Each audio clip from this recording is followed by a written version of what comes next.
Book 3. Waiting for Death. Chapter 23. "Your horses of the sun," he said, "and first-rate whip Apollo. Whatever they be, I'll eat my head, but I will beat them hollow."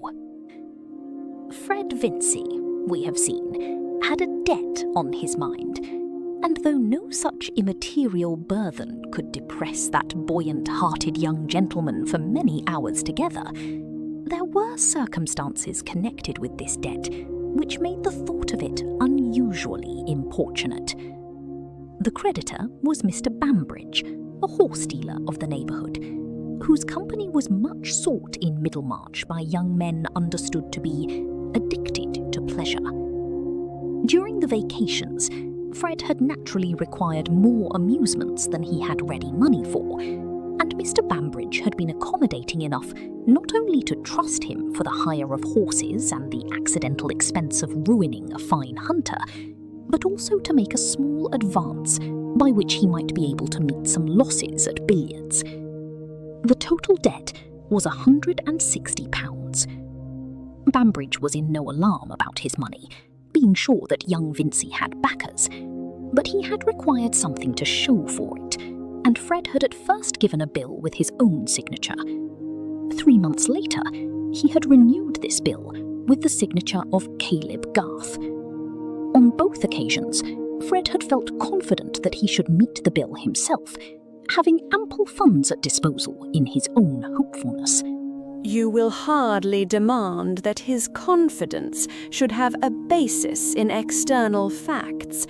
Such confidence, we know, is something less coarse and materialistic.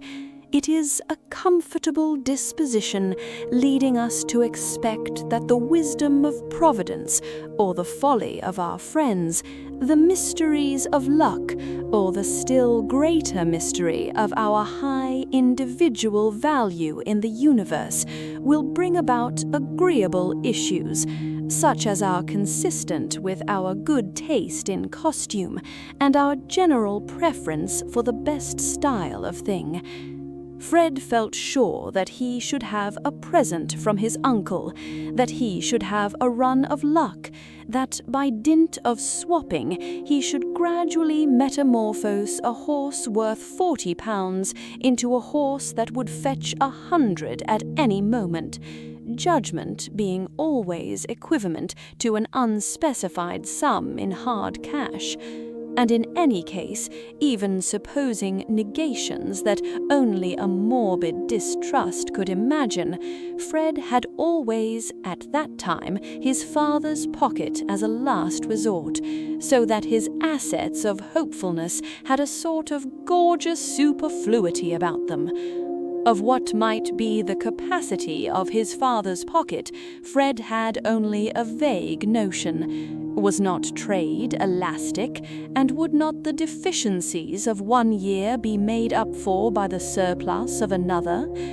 The Vinceys lived in an easy, profuse way, not with any new ostentation, but according to the family habits and traditions, so that the children had no standard of economy, and the elder ones retained some of their infantine notion that their father might pay for anything if he would.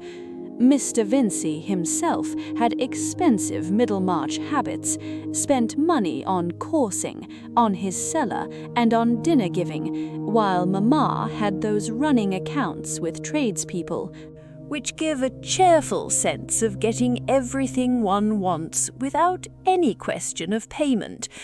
But it was in the nature of fathers, Fred knew, to bully one about expenses.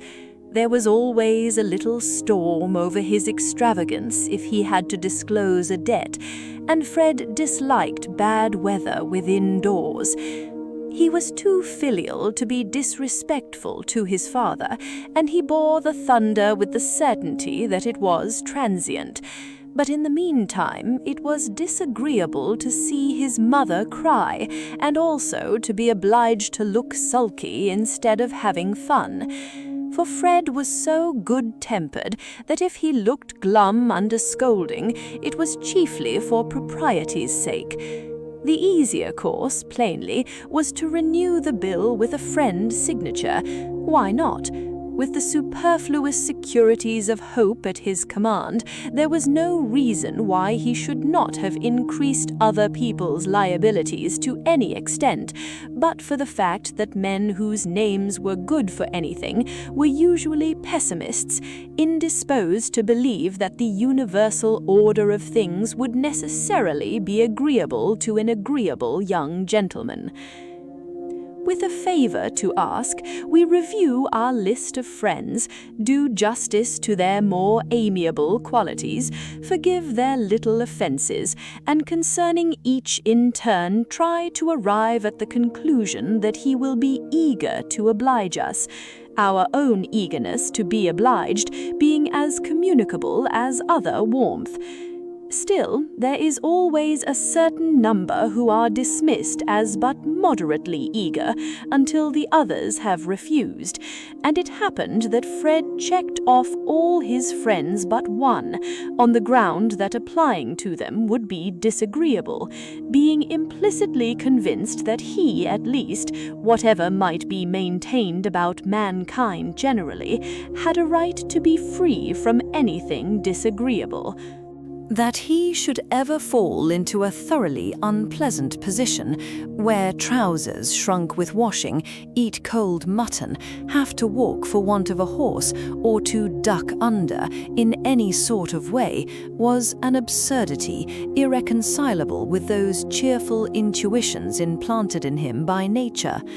And Fred winced under the idea of being looked down upon as wanting funds for small debts. Thus it came to pass that the friend whom he chose to apply to was at once the poorest and the kindest, namely Caleb Garth.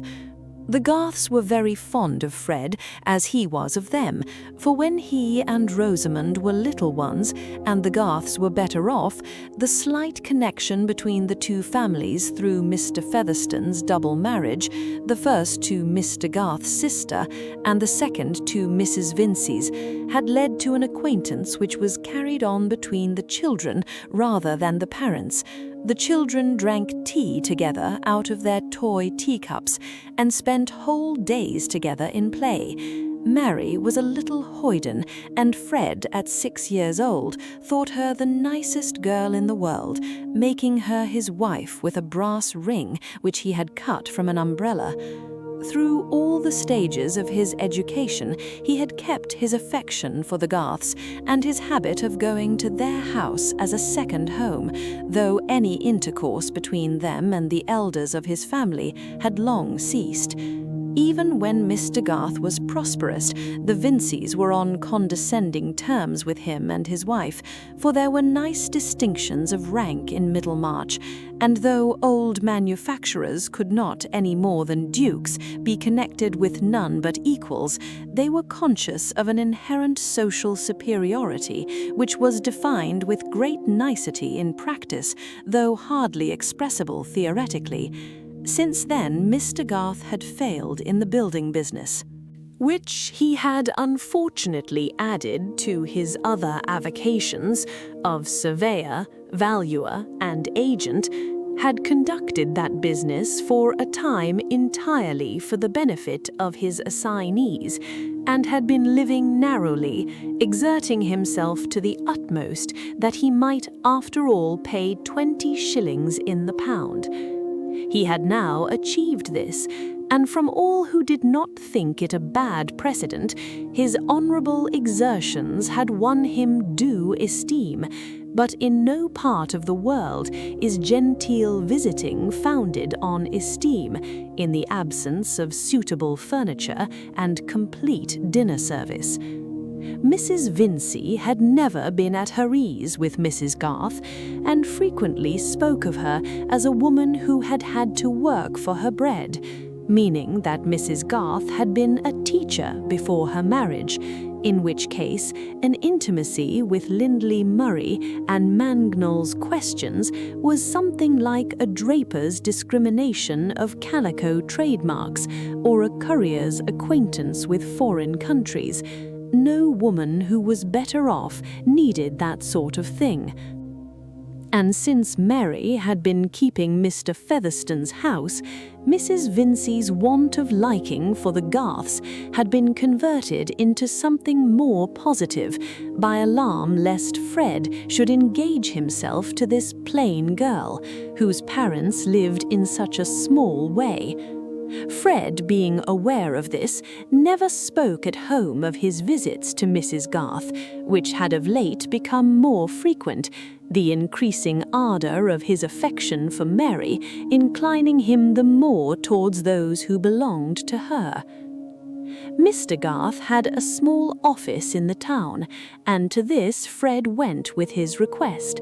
He obtained it without much difficulty, for a large amount of painful experience had not sufficed to make Caleb Garth cautious about his own affairs, or distrustful of his fellow men when they had not proved themselves untrustworthy.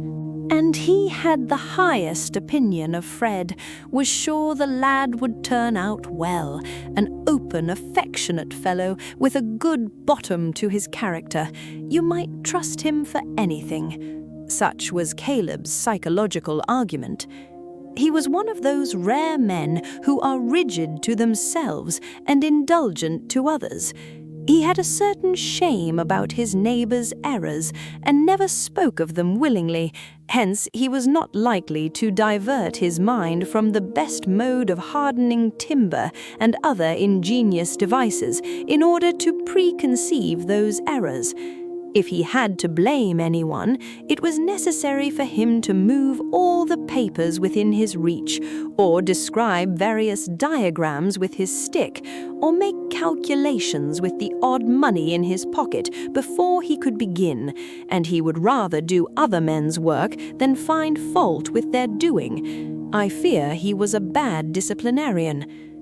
When Fred stated the circumstances of his debt, his wish to meet it without troubling his father, and the certainty that the money would be forthcoming so as to cause no one any inconvenience, Caleb pushed his spectacles upward, listened, looked into his favourite's clear young eyes, and believed him, not distinguishing confidence about the future from veracity about the past. But he felt that it was an occasion for a friendly hint as to conduct, and that before giving his signature he must give a rather strong admonition. Accordingly, he took the paper and lowered his spectacles, measured the space at his command, reached his pen and examined it, dipped it in the ink and examined it again, then pushed the paper a little way from him, lifted up his spectacles again, showed a deepened depression in the outer angle of his bushy eyebrows, which gave his face a peculiar mildness. Pardon these details for once. You would have loved to know them if you had known Caleb Garth, and said in a comfortable tone, "It was a misfortune, that breaking the horse's knees? And then these exchanges, they don't answer when you have acute jockeys to deal with. You'll be wiser another time, my boy." Whereupon Caleb drew down his spectacles and proceeded to write his signature with the care which he always gave to that performance, for whatever he did in the way of business, he did well.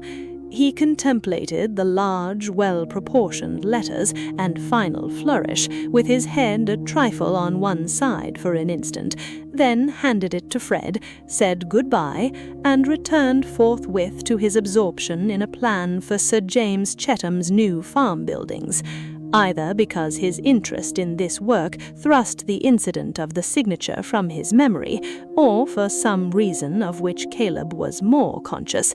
Mrs. Garth remained ignorant of the affair. Since it occurred, a change had come over Fred's sky, which altered his view of the distance, and was the reason why his Uncle Featherstone's present of money was of importance enough to make his colour come and go, first with a too definite expectation, and afterwards with a proportionate disappointment. His failure in passing his examination had made his accumulation of college debts the more unpardonable by his father, and there had been an unprecedented storm at home.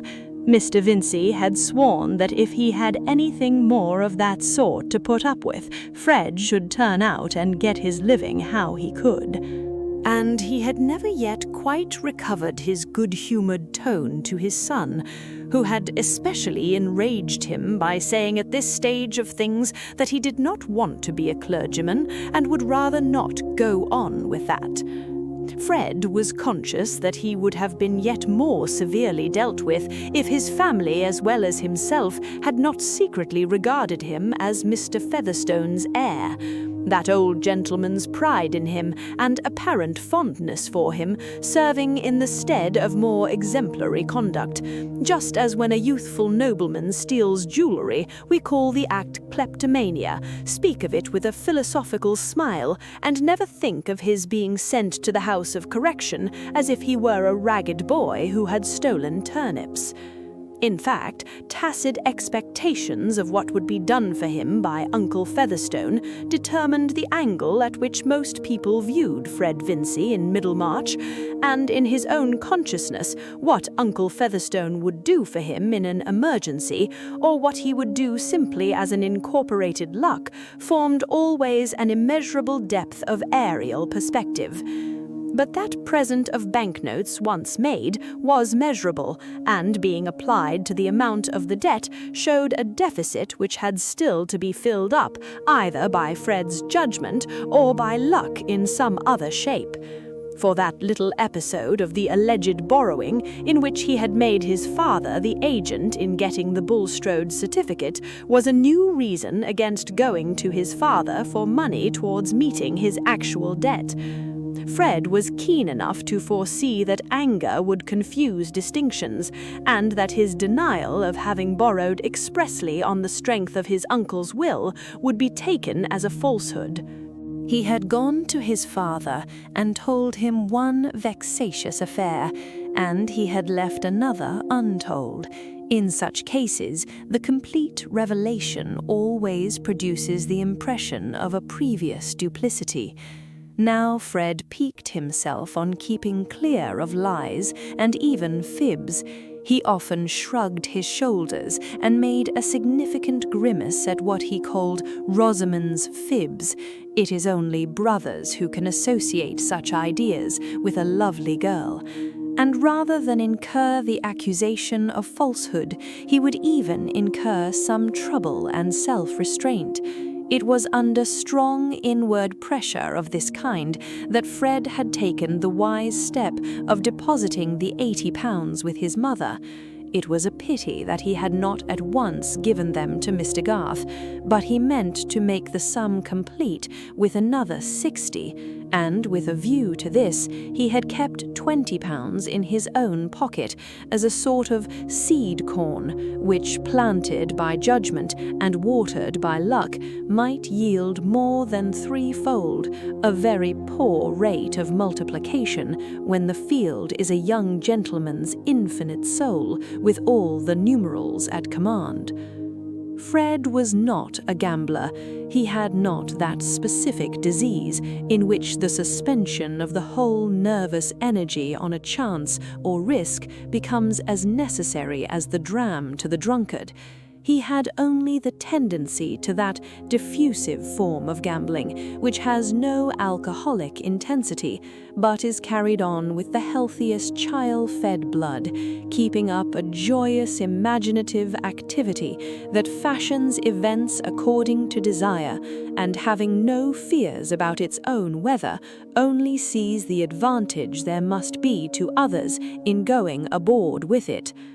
Hopefulness has a pleasure in making a throw of any kind, because the prospect of success is certain, and only a more generous pleasure in offering as many as possible a share in the stake.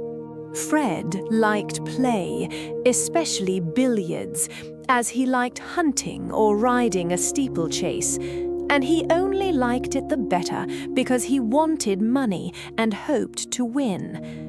But the £20 worth of seed corn had been planted in vain in the seductive green plot, all of it at least which had not been dispersed by the roadside, and Fred found himself close upon the term of payment with no money at command beyond the £80 which he had deposited with his mother. The broken-winded horse which he rode represented a present which had been made to him a long while ago by his uncle Featherstone. His father always allowed him to keep a horse, Mr. Vincey's own habits making him regard this as a reasonable demand, even for a son who was rather exasperating. This horse, then, was Fred's property, and in his anxiety to meet the imminent bill, he determined to sacrifice a possession without which life would certainly be worth little. He made the resolution with a sense of heroism forced on him by the dread of breaking his word to Mr. Garth, by his love for Mary, and awe of her opinion. He would start for Houndsley Horse Fair, which was to be held the next morning, and simply sell his horse, bringing back the money by coach. Well, the horse would hardly fetch more than £30, and there was no knowing what might happen. It would be folly to balk himself of luck beforehand. It was 100 to 1 that some good chance would fall in his way. The longer he thought of it, the less possible it seemed that he should not have a good chance, and the less reasonable that he should not equip himself with the powder and shot for bringing it down. He would ride to Houndsley with Bambridge and with Horrocks the vet, and without asking them anything expressly, he should virtually get the benefit of their opinion. Before he set out, Fred got the £80 from his mother. Most of those who saw Fred riding out of Middlemarch in company with Bambridge and Horrocks, on his way, of course, to Houndsley Horse Fair, thought that young Vincey was pleasure-seeking as usual, and but for an unwanted consciousness of grave matters on hand, he himself would have had a sense of dissipation and of doing what might be expected of a gay young fellow. Considering that Fred was not at all coarse, that he rather looked down on the manners and speech of young men who had not been to the university, and that he had written stanzas as pastoral and unvoluptuous as his flute-playing, his attraction towards Bambridge and Horrocks was an interesting fact which even the love of horseflesh would not wholly account for, without that mysterious influence of naming which determines so much of mortal choice.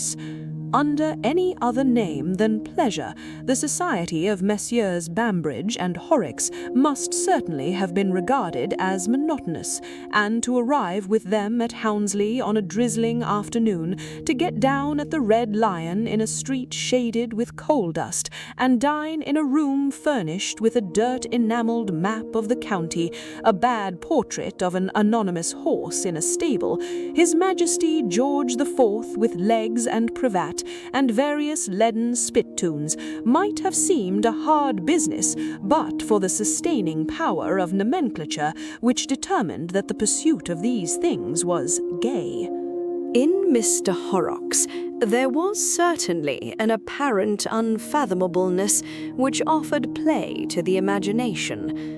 Costume, at a glance, gave him a thrilling association with horses, enough to specify the hat brim which took the slightest upward angle just to escape the suspicion of bending downwards, and nature had given him a face which, by dint of Mongolian eyes and a nose, mouth and chin seeming to follow his hat brim in a moderate inclination upwards, gave the effect of a subdued, unchangeable, sceptical smile, of all expressions the most tyrannical over a susceptible mind, and when accompanied by adequate silence, likely to create the reputation of an invincible understanding, an infinite fund of humour, too dry to flow, and probably in the state of immovable crust and a critical judgment, which, if you could ever be fortunate enough to know it, would be the thing and no other.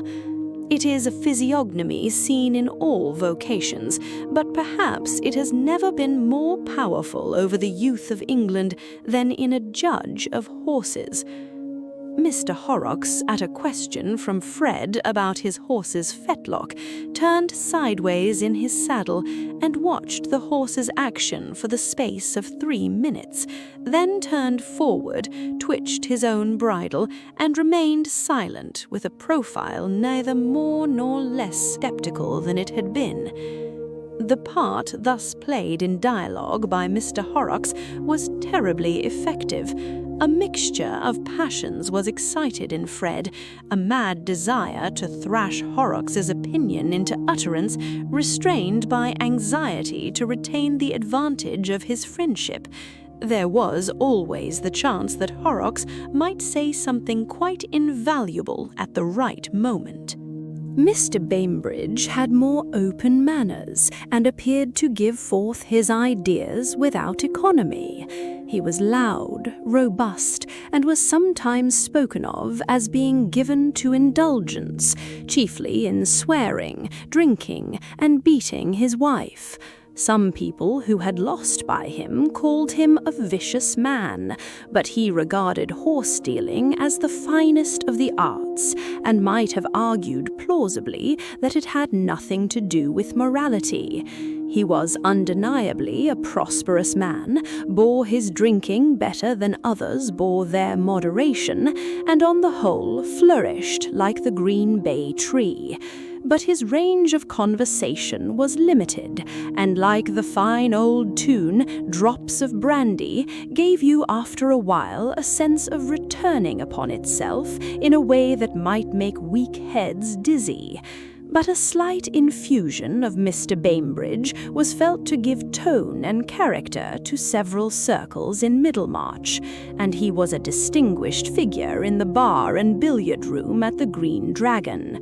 He knew some anecdotes about the heroes of the turf and various clever tricks of marquises and viscounts, which seemed to prove that blood asserted its preeminence even among blacklegs.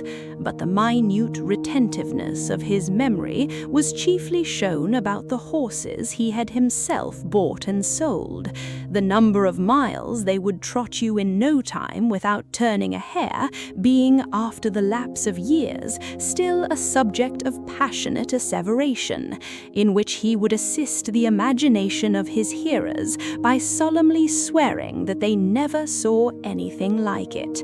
In short, Mr. Bainbridge was a man of pleasure and a gay companion.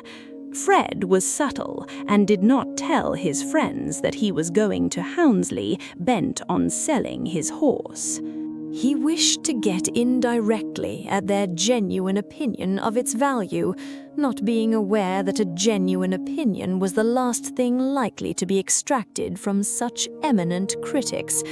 It was not Mr. Bambridge's weakness to be a gratuitous flatterer.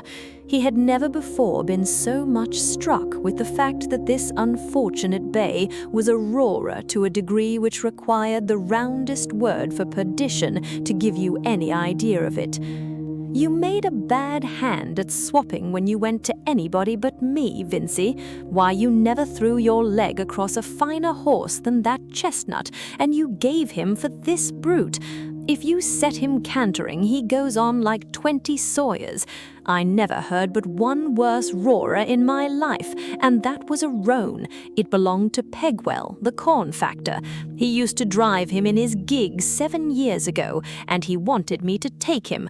But I said, "Thank you, Peg, I don't deal in wind instruments." That was what I said. It went the round of the country, that joke did. But what the hell? The horse was a penny trumpet to that roarer of yours. "Why, you said just now his was worse than mine," said Fred, more irritable than usual. "I said a lie then," said Mr. Bambridge emphatically. "There wasn't a penny to choose between them." Fred spurred his horse, and they trotted on a little way. When they slackened again, Mr. Bambridge said, "Not but what the roan was a better trotter than yours." "I'm quite satisfied with his paces, I know," said Fred, who required all the consciousness of being in gay company to support him. "I say his trot is an uncommonly clean one. Eh, Horrocks?" Mr. Horrocks looked before him with as complete a neutrality as if he had been a portrait by a great master. Fred gave up the fallacious hope of getting a genuine opinion, but on reflection he saw that Bambridge's depreciation and Horrocks' silence were both virtually encouraging, and indicated that they thought better of the horse than they chose to say. That very evening, indeed, before the fair had set in, Fred thought he saw a favourable opening for disposing advantageously of his horse, but an opening which made him congratulate himself on his foresight in bringing with him his £80. A young farmer, acquainted with Mr. Bambridge, came into the Red Lion and entered into conversation about parting with a hunter which he introduced as Diamond, implying that it was a public character. For himself, he only wanted a useful hack, which would draw on occasion, being about to marry and to give up hunting. The hunter was in a friend's stable at some little distance. There was still time for gentlemen to see it before dark. The friend's stable had to be reached through a back street, where you might as easily have been poisoned without expense of drugs as in any grim street of that unsanitary period. Fred was not fortified against disgust by brandy as his companions were, but the hope of having at last seen the horse that would enable him to make money was exhilarating enough to lead him over the same ground again the first thing in the morning. He felt sure that if he did not come to a bargain with the farmer, Bambridge would. For the stress of circumstances, Fred felt, was sharpening his acuteness and endowing him with all the constructive power of suspicion. Bambridge had run down Diamond in a way that he never would have done, the horse being a friend's, if he had not thought of buying it. Everyone who looked at the animal, even Horrocks, was evidently impressed with its merit. To get all the advantage of being with men of this sort, you must know how to draw your inferences, and not be a spoon who takes things literally. The colour of the horse was a dappled grey, and Fred happened to know that Lord Medlicote's man was on the lookout for just such a horse. After all his running down, Bambridge let it out in the course of the evening, when the farmer was absent, that he had seen worse horses go for £80. Of course, he contradicted himself 20 times over, but when you know what is likely to be true, you can test a man's admissions, and Fred could not but reckon his own judgment of a horse as worth something. The farmer had paused over Fred's respectable though broken-winded steed long enough to show that he thought it worth consideration, and it seemed probable that he would take it, with £25 in addition as the equivalent of Diamond. In that case, Fred, when he had parted with his new horse for at least £80, would be £55 in pocket by the transaction, and would have £135 towards meeting the bill. so that the deficit temporarily thrown on Mr. Garth would at the utmost be £25. By the time he was hurrying on his clothes in the morning, he saw so clearly the importance of not losing this rare chance that if Bainbridge and Herrick had both dissuaded him, he would not have been deluded into a direct interpretation of their purpose. He would have been aware that those deep hands held something else than a young fellow's interest. With regard to horses, distrust was your only clue. But skepticism, as we know, can never be thoroughly applied, else life would come to a standstill. Something we must believe in and do, and whatever that something may be called, it is virtually our own judgment, even when it seems like the most slavish reliance on another. Fred believed in the excellence of his bargain, and even before the fair had well set in, had got possession of the dappled grey at the price of his old horse and £30 in addition, only £5 more than he had expected to give. But he felt a little worried and wearied, perhaps with mental debate, and without waiting for the further gaieties of the horse fair, he set out alone on his 14 miles journey, meaning to take it very quietly and keep his horse fresh.